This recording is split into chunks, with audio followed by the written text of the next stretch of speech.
I had never played a Bethesda game until the release of Fallout 3. It's actually kind of hard to remember what games I was into before Fallout 3 would hit the shelves in 2008. One thing was absolutely sure. I was beyond excited to see this new Fallout world. In the late 90s, as I entered my teens, the classic Fallout games stood out to me in a significant way. Whether it was the more adult themes, the fantastic post-nuclear setting, or the memorable characters that I met along the way.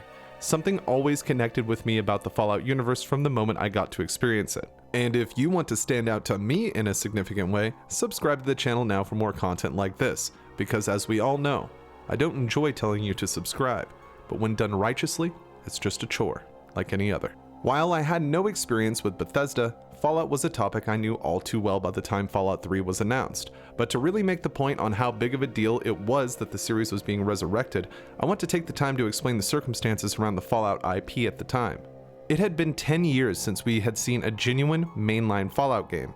Fallout 2 had been released in 1998, and though we would see some spin-offs that were met with mixed reviews from fans, Interplay and subsequently Black Isle Studios would go down before their work on a project codenamed Van Buren would come to light, which would have been Fallout 3 once it got released to the masses. Not a whole lot about that was known to the casual fan of the series, and by all reasonable thought, the Fallout series was dead in the water after Interplay went dark.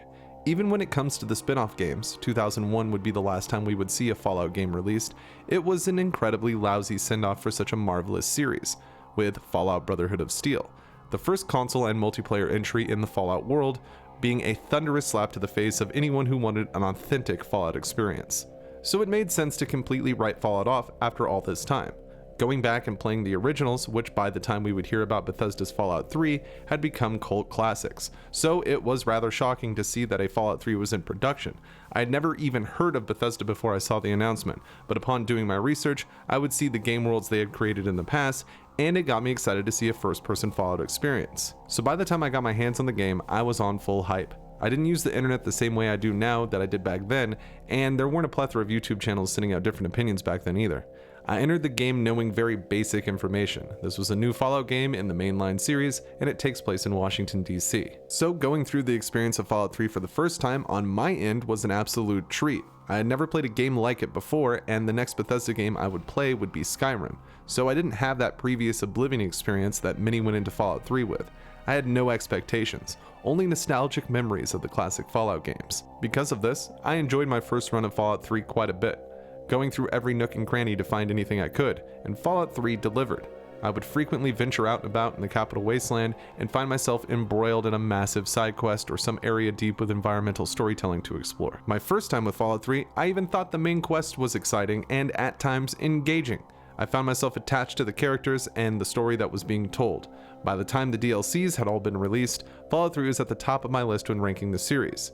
So what happened? It's not that I think that Fallout 3 is a terrible game today. Not at all, but I am certainly far more critical of it than I was upon release. The first thing that comes to mind is to blame New Vegas. Fallout New Vegas really showed what a Fallout game could be in the engine Bethesda has held on to for so many years. So when going back to Fallout 3, it seems to fall short in many ways, but most significantly in the writing department. After going through the story of New Vegas, which primarily focused on the setting of the Mojave and how it would be shaped by the player's actions, which more closely resembles how the classic games told their stories, Fallout 3 seems shallow by comparison, though I am sure this could be argued, but from my perspective, a story about your father wanting to build a water purifier doesn't add up to the coming battle of Hoover Dam. Though it would be easy to draw this conclusion, it actually isn't that simple.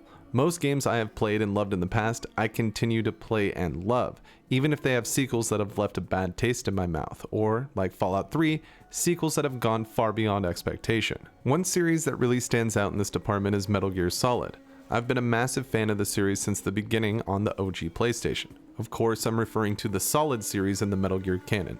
Not the previous titles, which are great games, but Metal Gear Solid would be my introduction to Kojima's work. I bring up Metal Gear because I have always thought the first game was great. The second one is amazing as well, but the third, Snake Eater, would be my favorite of the series. I felt like Metal Gear had hit its peak with the experience I got in Snake Eater, but I still adore the other games in the series, the first one being one of my all-time favorite games, and the same could be said about Fallout. Whether it's nostalgia or objective truth, the first two Fallout games have always stayed at the top of my list of favorites, even after games have been released in the series that technically put them to shame due to 20 years of technological development. But what I really think tainted Fallout 3 for me was its direct sequel, Fallout 4, because after the release of New Vegas, I still thought Fallout 3 was a great experience. The advances made in New Vegas seemed like a massive step in the right direction. The faction system, the writing, the setting, the gunplay, the modifications for said guns, all of these things and more made New Vegas a more immersive world than what I felt I got in Fallout 3. Fallout 4 has influenced my opinion on its predecessor because I feel like many things were stripped away, and the main story was primarily recycled. Again, some would argue that the story is entirely different, but you can see some glaring similarities if you look at it from a broad perspective. Now, this video isn't about where I think Fallout 4 fell short, so I will save you the time by getting back on track here. When going back to Fallout 3 now, the main quest seems very poorly written. Using my theory about Fallout 4 influencing that opinion, I think a lot of the hate side of the relationship with this game comes from the feeling like something so much better could have been done here.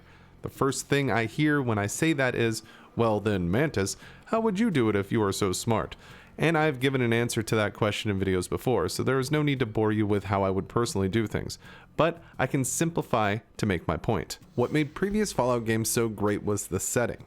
Once the setting got fleshed out, the world would be filled with characters and stories. Some interesting and profound, some not, but it made for a memorable experience. And I'm not trying to say that Washington, D.C. is the wrong setting for a Fallout game, not at all. In fact, it would have been very nice to see how different the Wasteland was from the West Coast with new factions and creatures, which in a sense, we got. Still, we see recycling as well in Fallout 3, shoehorning factions like the Enclave and the Brotherhood of Steel into East Coast lore and populating the capital Wasteland with super mutants, rad scorpions, and deathclaws.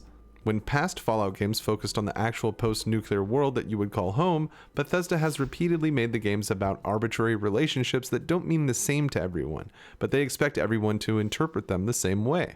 In Fallout 4, this type of behavior shows up early and sets itself up as the game's main quest and goal. I would argue most people who play Fallout 4 are not parents. Most of them are likely not married either. While most people have no problem understanding what these relationships mean to others, they have no experience with it themselves. Of course, I'm not saying that most people won't understand the story if they hadn't had these relationships, but Bethesda gives the player no chance to really get connected to any of these characters in any way. This is something Fallout 3 did better, in my opinion, as far more people understand the father relationship, and the growing up in Vault 101 sequence gives us a bit more time to feel involved in his life. But this is also what makes Fallout 3 weak compared to the classic games. Fallout 3 focuses on James's goals. Everything else that the player does is a side quest until the Broken Steel DLC.